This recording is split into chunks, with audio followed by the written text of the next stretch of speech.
Assalamualaikum warahmatullahi wabarakatuh. Perkenalkan, nama saya Sabrina Nazla Sujaya dari kelas 12 MIPA 4 SMA Negeri 3 Kabupaten Tangerang. Tujuan saya membuat video ini untuk memenuhi kebutuhan nilai ujian praktik mata pelajaran Bahasa Indonesia yang dibimbing oleh Bapak Rizky Hidayatullah Nur Hikmat selaku Guru Bahasa Indonesia. Pandemi COVID-19 di Indonesia belum berakhir. Bahkan tidak pernah bosan COVID-19 selalu menjadi berita utama di Indonesia. Akhir Januari lalu, Indonesia masih tercekik oleh tingginya angka kasus positif COVID-19. Sistem kesehatan pun bahkan nyaris ambruk karena pasien yang terus bertambah. Menteri Kesehatan Menkes Budi Gunadi Sadikin menyampaikan perkembangan terkini kasus COVID-19 di Indonesia. Salah satunya dijelaskan tentang masih tingginya angka positif COVID-19 di Indonesia. Menurut dia, salah satu penyebabnya adalah terdapat kendala dalam pelaporan data oleh laboratorium pemeriksa spesimen. Akibatnya, data yang masuk ke pusat belum semua terkumpul. Seperti ada laboratorium yang belum bisa memasukkan semua data, terutama data hasil yang negatif COVID-19. Meski begitu, entah kebetulan atau tidak, seiring diberlakukannya pemberlakuan pembatasan kegiatan masyarakat atau PPKM berskala mikro, jumlah pasien di sebagian rumah sakit dan tempat isolasi dikatakan menurun. Bahkan penurunan kasus itu sendiri dikatakan oleh Menteri Kesehatan Budi Gunadi. Hal itu dapat dilihat dari jumlah kasus konfirmasi positif harian dan perawatan pasien di rumah sakit yang menurun sejak 2 pekan terakhir.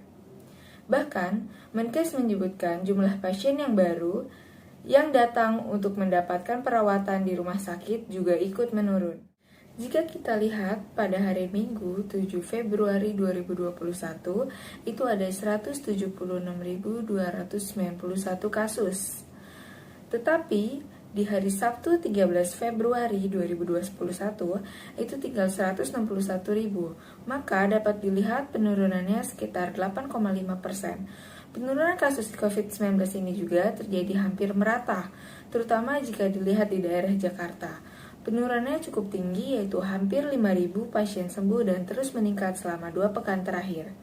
Selain di Jakarta, penurunan juga terjadi di daerah Jawa Barat, dengan angka kesembuhan yang hampir serupa seperti di Jakarta, yaitu hampir 5.000 pasien sembuh. Kemudian dilanjutkan di Sulawesi Selatan dan Bali. Dari data-data tersebut, maka dapat dikatakan memang terjadi penurunan kasus COVID-19. Tetapi di balik semua itu, ternyata penurunan kasus juga dibarengi dengan penurunan jumlah spesimen atau sampel yang dites. Yang menarik, meski jumlah kasus positif dan jumlah spesimen yang dites menurun drastis, tetapi perbandingan kasus positif dengan jumlah orang yang diperiksa atau yang biasa disebut positivity rate justru semakin meningkat.